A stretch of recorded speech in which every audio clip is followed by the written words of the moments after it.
हाँ जी, नमस्कार आप सभी को। आप सभी का स्वागत है अपने इस YouTube चैनल एड्यूरोही पर। मैं आपका अपना विजय भारत आप सभी का स्वागत करता हूँ।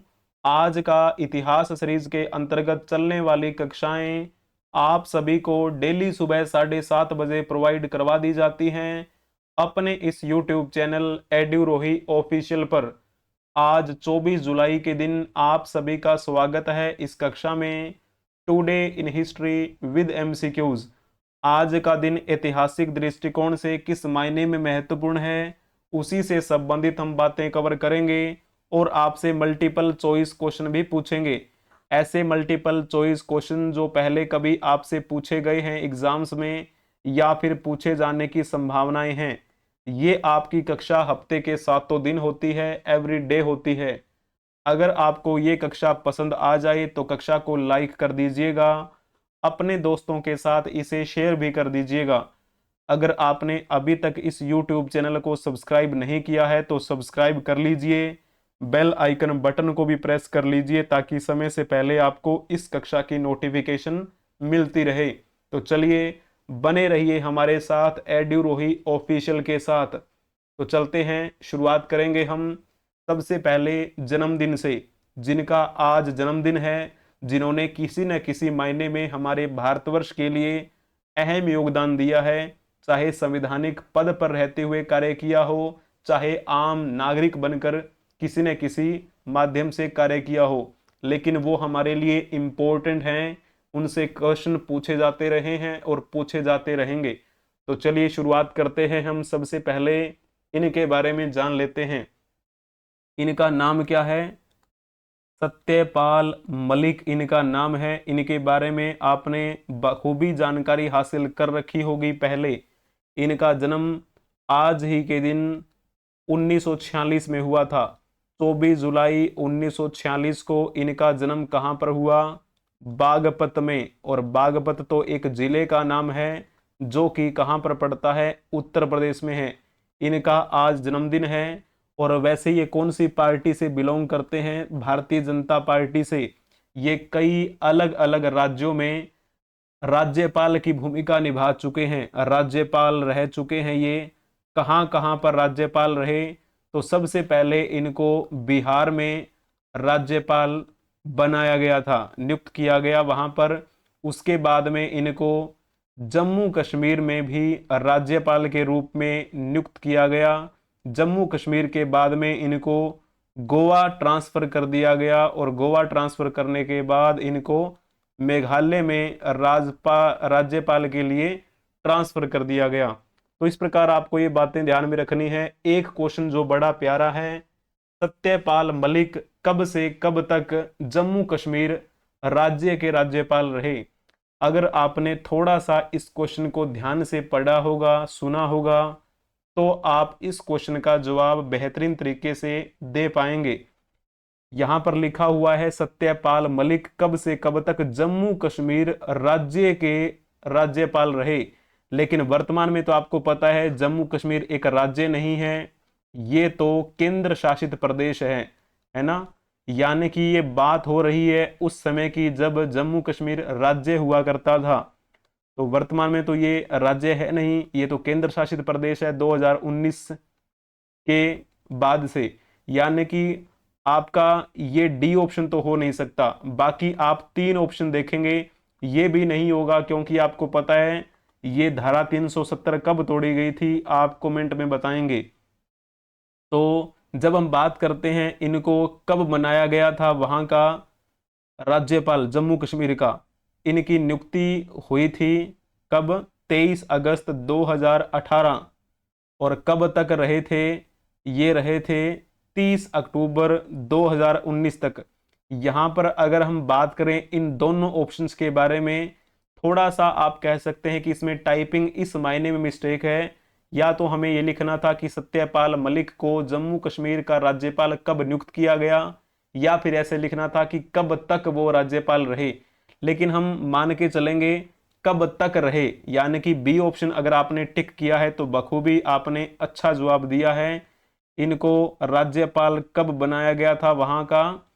23 अगस्त 2018 को ये राज्यपाल बने और 30 अक्टूबर 2019 तक ये वहां के राज्यपाल रहे थे।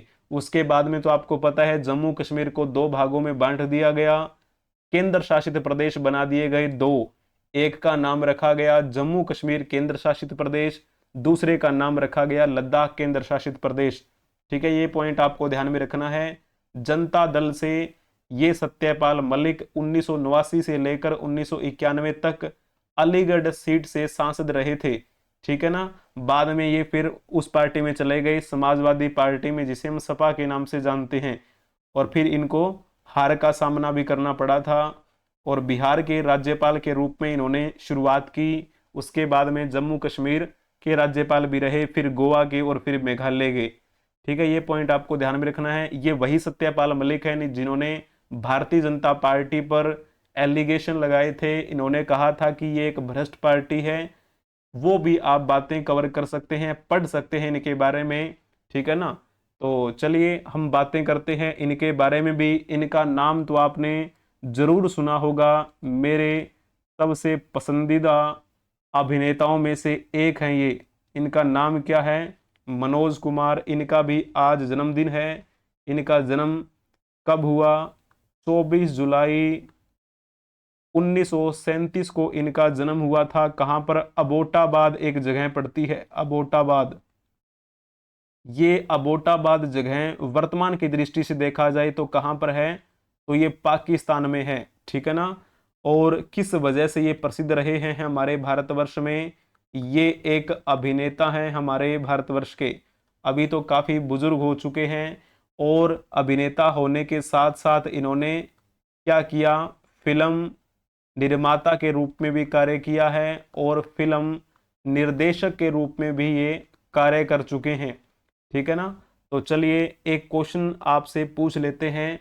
देशभक्ति फिल्में बनाने के लिए इनको जाना जाता है, और देशभक्ति फिल्म बनाने के कारण मनोज कुमार किस उपनाम से प्रसिद्ध हुए? ये क्वेश्चन आपको बताना है। ये मनोज कुमार वही हैं जिन्होंने वो गीत गाया था जो कि बड़ा ही प्रसिद्ध है, जब जीरो दिया मेरे भारत ने। ठीक है ना। वो सॉन्ग आपने बखूबी सुना होगा। मनोज कुमार का एक नाम और रखा गया, इन्हें हम भारत कुमार के नाम से जानते हैं। ठीक है ना, क्योंकि इनकी जो मूवीज हैं वो लगभग देशभक्ति टाइप की मूवी थी। अगर आपने इनकी मूवी देखनी हो तो मैं कुछ मूवीज के नाम लिख देता हूं। जैसे शहीद इनकी मूवी का नाम है, उपकार शायद आपने मूवी देखी भी होगी, पूरब और पश्चिम ये बड़ी ही प्रसिद्ध मूवी है अभिनेता मनोज कुमार की। क्रांति भी आपने मूवी देखी होगी शायद, है ना। रोटी कपड़ा और मकान, हिमालय की गोद में, हरियाली और रास्ता, पत्थर के सनम, नील कमल, इस प्रकार की बहुत सारी मूवीज हैं इनकी। इनको कौन से पुरस्कार से सम्मानित किया गया था? दादा साहब फाल्के पुरस्कार से इनको सम्मानित किया गया, दादा साहब फाल्के। ठीक है ना। दादा साहब फाल्के पुरस्कार इनको दिया गया। वैसे अगर हम इनके बारे में बातचीत करें तो इनका मूल नाम मनोज कुमार नहीं था। इनका वैसे मूल नाम जो था वो था हरि किशन गिरी गोस्वामी। हरि किशन गिरी गोस्वामी, ये तो इनका ओरिजिनल नाम था। मूवीज में जब ये आए तो मनोज कुमार नाम से प्रसिद्ध हुए। जब इन्होंने देशभक्ति टाइप की मूवीज बनाई तब ये भारत कुमार के नाम से प्रसिद्ध हुए। इनको life time achievement film fair पुरस्कार भी दिया गया। अपनी फिल्मों के जरिए मनोज कुमार ने लोगों को देशभक्ति की भावना का गहराई से एहसास करवाया। ठीक है ना। तो इस प्रकार आपको ये बातें ध्यान में रखनी है। एक मूवीज आपने शायद सुनी भी हो, देखी हो शायद, शहीद आजम, भगत सिंह से बेहद प्रेरित, ये आपको देखने को मिलेगी, आप देख सकते हैं। भारत सरकार ने इनको भारत के चौथे नंबर के नागरिक सम्मान पद्म श्री से भी सम्मानित किया था। आज इनका क्या है? जन्मदिन है। इनको बहुत बहुत बधाई हो। यहाँ पर आप कुछ चित्र देख पा रहे होंगे, यही तो है मनोज कुमार के चित्र उस समय जब ये पीक पर थे। इन्होंने कई देशभक्ति पर आधारित मूवीज दी। देखे क्रांति, पूर्व और पश्चिम, उपकार, शहीद, इस प्रकार की जो मूवीज हैं आपने शायद देखी भी होगी। और आपको पता है हमारे भारत के दूसरे प्रधानमंत्री कौन थे? प्रधानमंत्री लाल बहादुर शास्त्री। इन्होंने एक नारा दिया था जय जवान जय किसान का। और आपको पता है ये वही लाल बहादुर शास्त्री हैं जिन्होंने ताशकंद में समझौता किया था और वहां उनकी मृत्यु हो गई थी। उन्होंने इनसे आग्रह किया था और उनके आग्रह करने के बाद मनोज कुमार ने मूवी बनाई थी और वो मूवी बड़ी प्रसिद्ध हुई थी। ठीक है, तो आप देख सकते हैं। और वो मूवी कौन थी, कौन सी थी? उपकार मूवी थी वो। ठीक है ना, तो उपकार मूवी आप देख सकते हैं, बहुत ही बेहतरीन मूवी रही है। सर्वश्रेष्ठ संवाद श्रेणी में फिल्म फेयर पुरस्कार इसको मिला था और दूसरा सर्वश्रेष्ठ फीचर फिल्म का भी राष्ट्रीय पुरस्कार इस फिल्म को मिला था। ठीक है, तो सरदार भगत सिंह की भूमिका को इन्होंने बेहद तरीके से उसमें पेश किया। तो चलिए अब हम इनके बारे में भी जान लेते हैं। इनका भी क्या है, आज जन्मदिन है।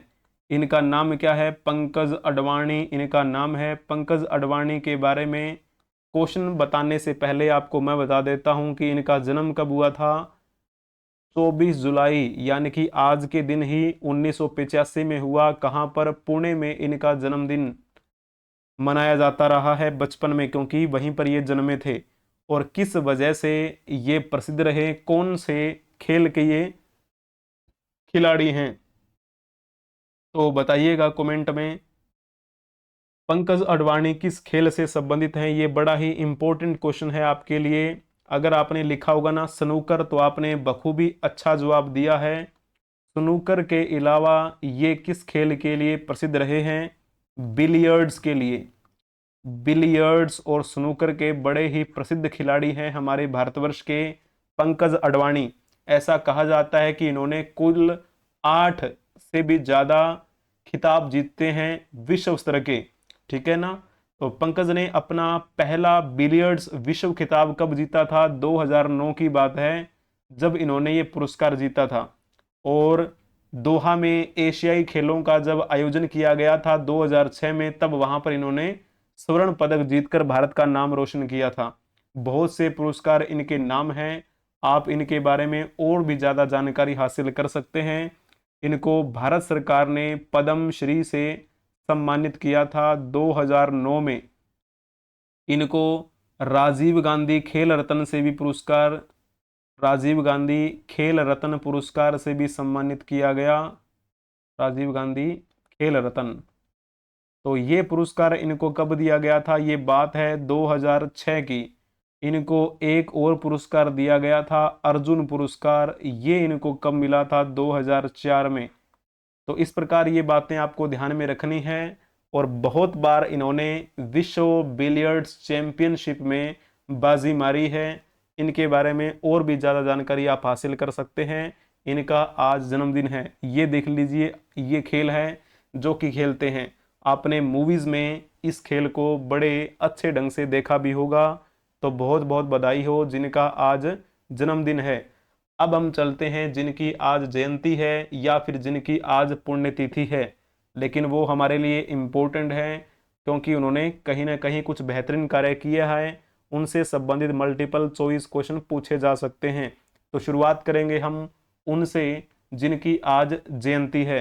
इनका नाम क्या है? नाम से ही आपको पता चल गया होगा। पहले चेहरा देख लीजिए, चेहरे में बांसुरी इनके हाथ में है, तो यानी कि ये क्या रहे हैं? ये बेहतरीन बांसुरी वादक रहे हैं हमारे भारतवर्ष के। और जैसे हम बात करें, इनका नाम क्या है? पंडित पन्नालाल घोष। पंडित पन्नालाल घोष हमारे भारत के प्रसिद्ध बांसुरी वादक, जिनका जन्म आज ही के दिन 1911 में हुआ था। 1911। और ये हमारे कौन से क्षेत्र में जन्मे थे? बंगाल प्रेसिडेंसी उस समय की अगर आप देखेंगे, क्योंकि तो उस समय हमारा भारत आज़ाद नहीं हुआ था। और इनकी मृत्यु कब हुई थी? 20 अप्रैल 1960 को इनकी मृत्यु हुई। कहाँ पर? नई दिल्ली में इनकी मृत्यु हुई थी। ठीक है ना। और इनको शास्त्रीय बांसुरी के जन्मदाता के रूप में जाना जाता है? यहां पर आप लिख भी सकते हैं शास्त्रीय बांसुरी के जन्मदाता।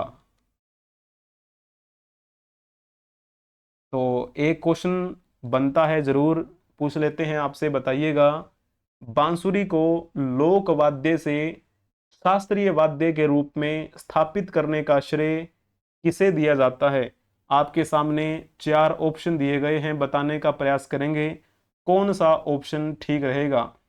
अगर आपने लिखा होगा ना अमल ज्योति घोष, तो आपने बखूबी अच्छा जवाब दिया है। अमल ज्योति घोष जो हैं, इन्हीं का ओरिजिनल नाम है। और ये किस नाम से प्रसिद्ध हुए हमारे भारत में? ये पन्ना लाल घोष के नाम से हमारे भारतवर्ष में प्रसिद्ध हुए हैं।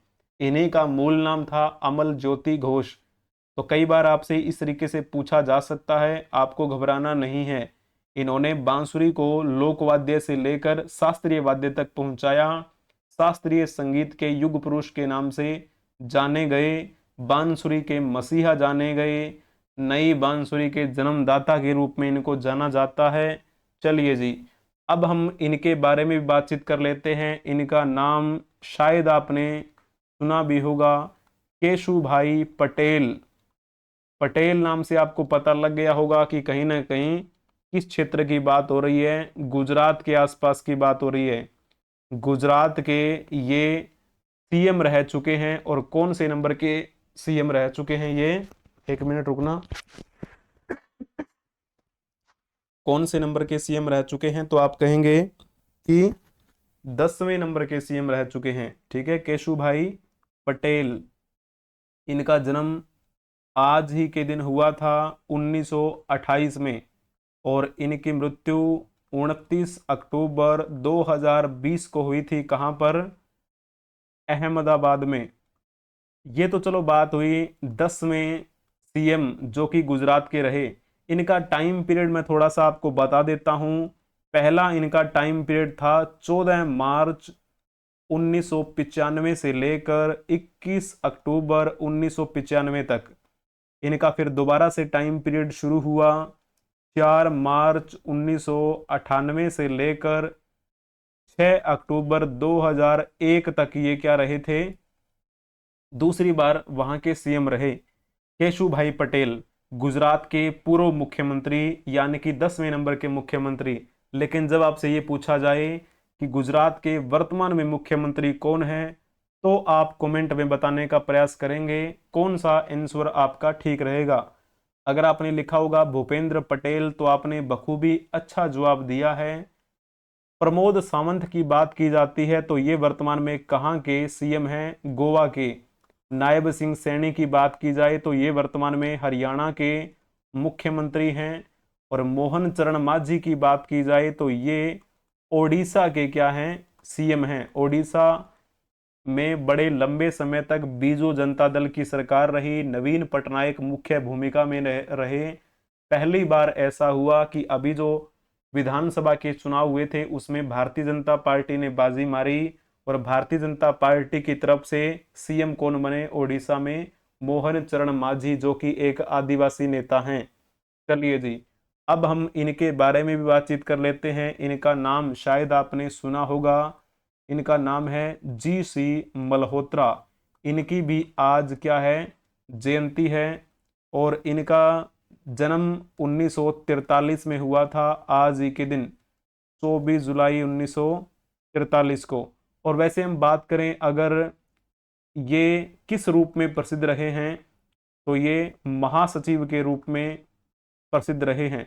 महासचिव, किसके महासचिव? लोकसभा महासचिव रह चुके हैं हमारे सदन में। ठीक है ना, लोकसभा महासचिव इन्होंने कब से कब तक कार्य किया था?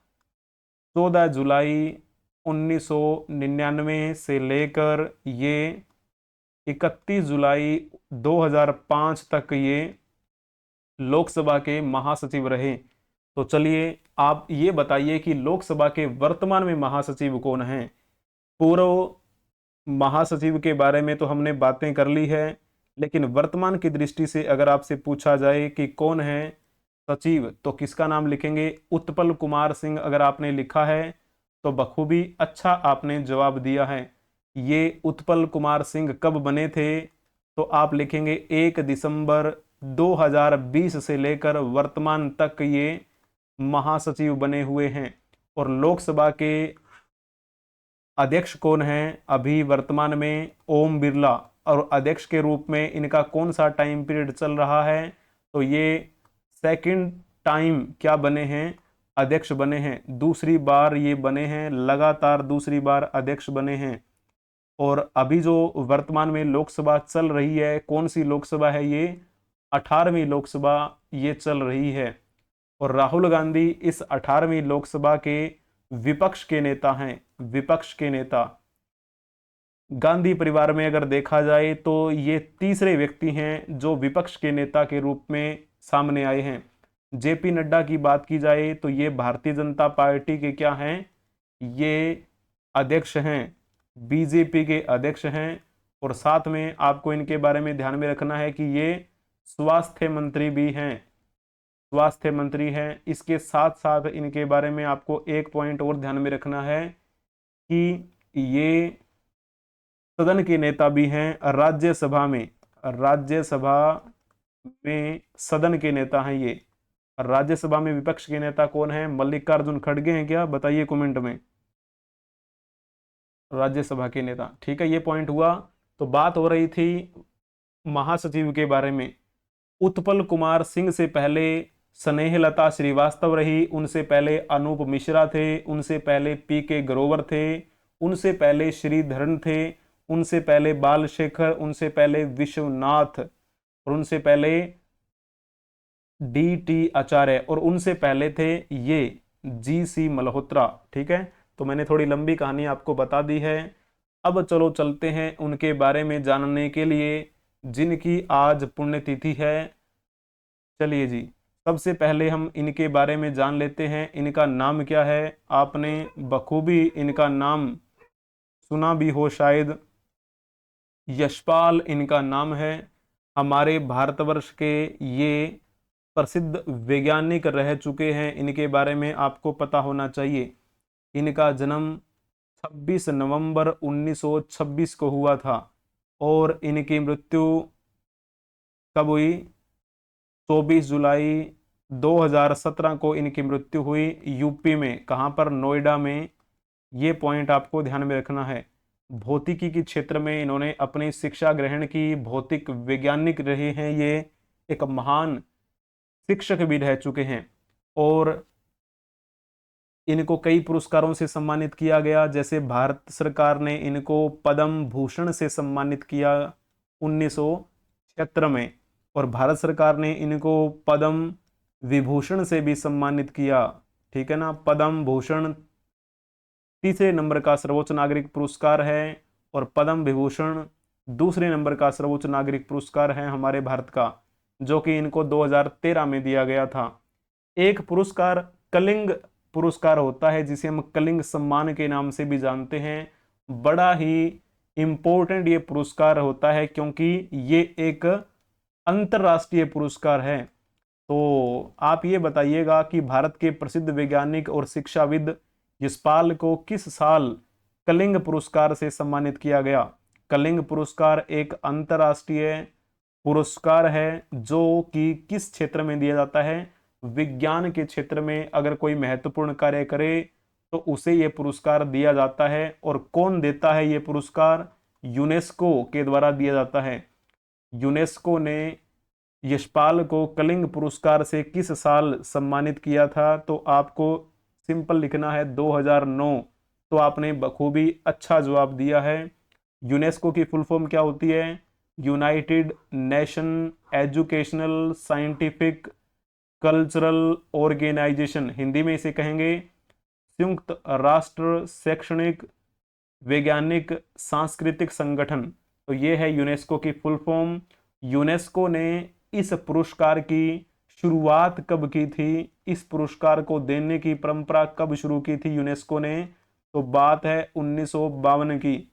इसे बनाने के पीछे भारत के कलिंग फाउंडेशन ट्रस्ट के संस्थापक बीजू पटनायक का एक आप कह सकते हैं दान था, ठीक है ना। तो बीजू पटनायक की देन थी, क्योंकि कलिंग क्षेत्र किसको बोला जाता है, कलिंग। इतिहास जब आप उठा के देखेंगे तो जो ओडिशा का क्षेत्र है उसे कभी कलिंग के नाम से जाना जाता था, तो वहीं से इसका ये आपको नाम दिखाई देगा, ठीक है। तो ये पॉइंट आपको ध्यान में रखना है। तो 2009 में प्रोफेसर यशपाल सिंह को ये पुरस्कार दिया गया था, कलिंग प्राइज, जो कि एक अंतर्राष्ट्रीय पुरस्कार है, विज्ञान के लोकप्रियकरण के लिए दिया जाता है। चलो जी, अब हम इनके बारे में भी बातचीत कर लेते हैं। इनका नाम क्या है, उत्तम कुमार। उत्तम कुमार के बारे में आपको पता होना चाहिए, इनका जन्म 3 सितंबर 1926 को हुआ था। वर्तमान की दृष्टि से देखा जाए तो उसे हम कहेंगे कोलकाता, और ये हमारे पश्चिम बंगाल की राजधानी है, वहीं पर इनका जन्म हुआ। इनकी मृत्यु 24 जुलाई 1980 को हुई थी, ठीक है ना। कहाँ पर, पश्चिम बंगाल में ही इनकी मृत्यु हुई। तो चलिए आप इनके बारे में बताएंगे।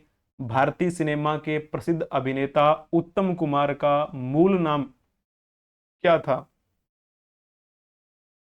इनका मूल नाम आपको बताना है। अगर आपने लिखा होगा ना अरुण कुमार चैटर्जी, तो आपने बखूबी अच्छा जवाब दिया है।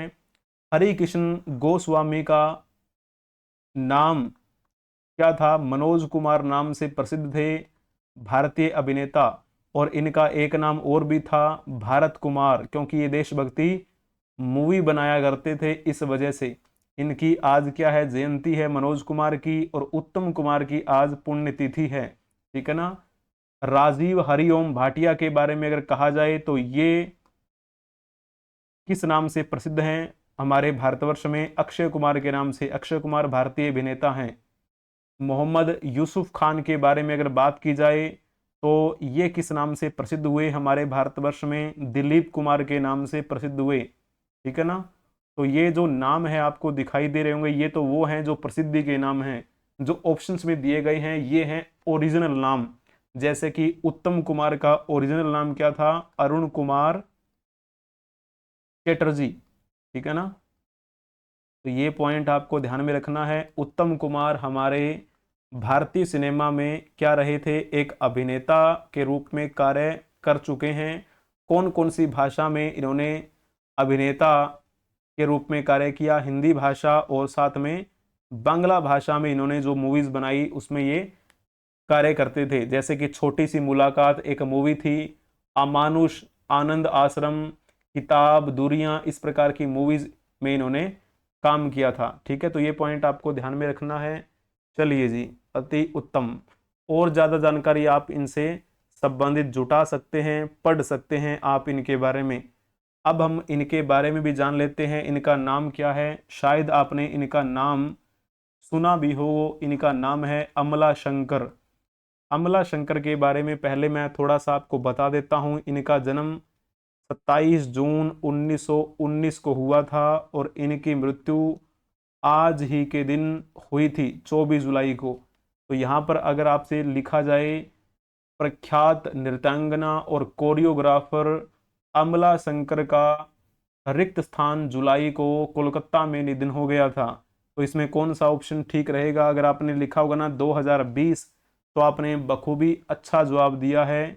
इनका निधन 2020 में कहाँ पर हुआ था, कोलकाता में हुआ था। और ये कोलकाता कहाँ पर है, पश्चिम बंगाल में, क्योंकि पश्चिम बंगाल की ये राजधानी है। अमला शंकर के बारे में कहा जाता है कि ये हमारे भारतवर्ष की एक बेहद प्रसिद्ध नृत्यांगना रह चुकी हैं। नृत्यांगना नृत्यांगना होने के साथ साथ ये कोरियोग्राफर भी रह चुकी हैं। कोरियोग्राफी के बारे में तो आपको पता ही होगा, मूवीज में कोरियोग्राफर की क्या भूमिका रहती है, ठीक है ना। तो ये पॉइंट आपको ध्यान में रखना है इनसे संबंधित। और एक आपने जरूर नाम सुना होगा उदय शंकर का। उदय शंकर भी इनके समय के प्रसिद्ध नृत्यक रह चुके हैं, एक डांसर रह चुके हैं, और साथ में कोरियोग्राफर भी रह चुके हैं।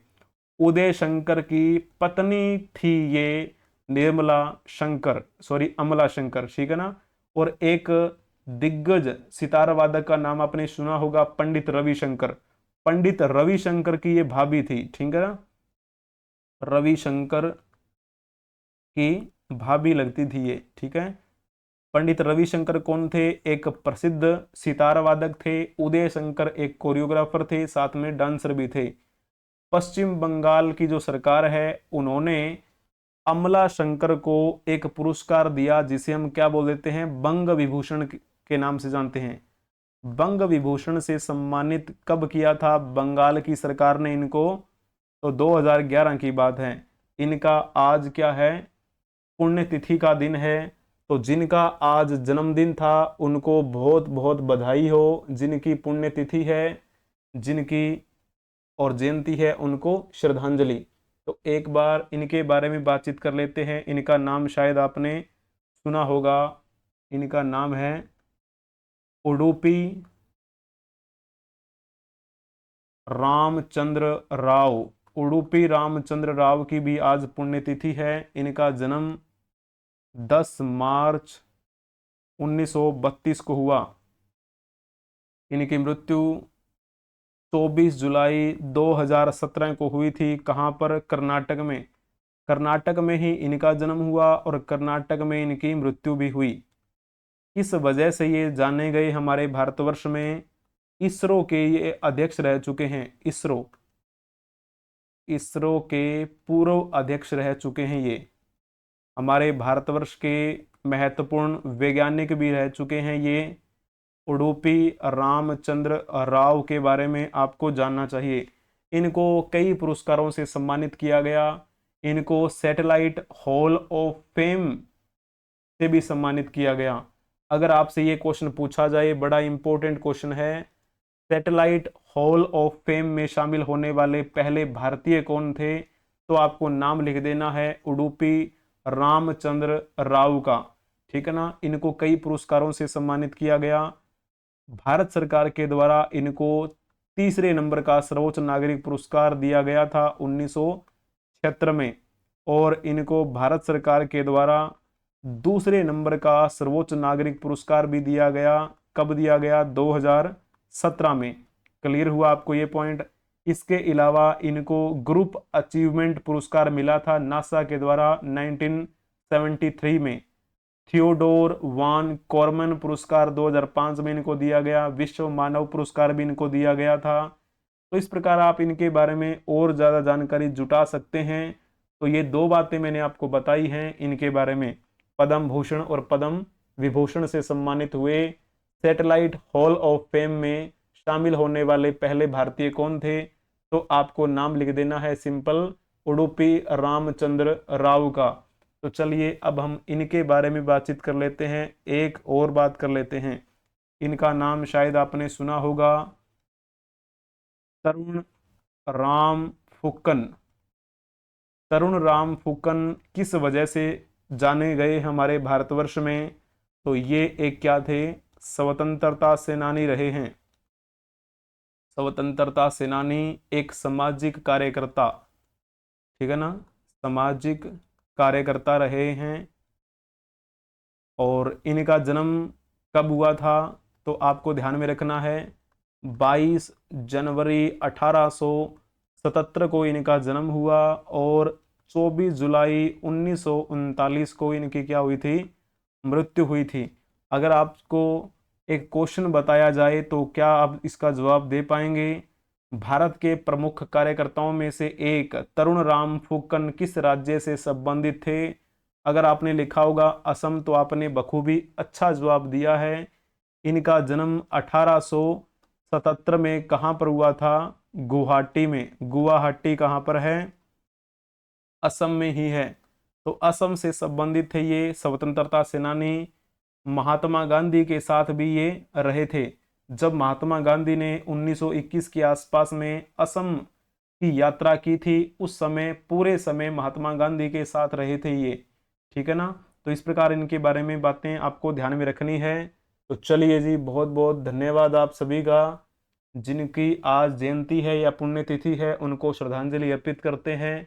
जिनका आज जन्मदिन है उनको बहुत बहुत बधाइयाँ। अगर आपको कक्षा पसंद आई है तो कक्षा को लाइक कर दीजिए, अपने दोस्तों के साथ इसे शेयर भी कर दीजिए।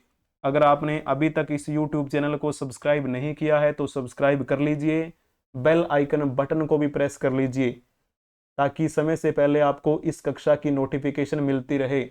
आपको इस कक्षा की पीडीएफ टेलीग्राम चैनल पे प्रोवाइड नहीं करवाई जाएगी। इसके अलावा आप हमें अलग अलग सोशल मीडिया प्लेटफॉर्म के माध्यम से संपर्क कर सकते हैं, जैसे कि टेलीग्राम, फेसबुक, मौज, हिप्पी, शेयर चैट, जोश, Instagram, WhatsApp channel, Twitter, x etcetera. आपको सर्च करना है EduRohi24। बने रहने के लिए आप सभी का धन्यवाद। Thank you for watching. Like, share and subscribe. बने रहिए हमारे साथ एड्यूरोही ऑफिशियल के साथ। हम मिलेंगे नेक्स्ट क्लास में, तब तक के लिए हंसते रहें, मुस्कुराते रहें, पढ़ते रहें, खेलते रहें और खिलखिलाते रहें। जय हिंद, जय भारत, वंदे मातरम।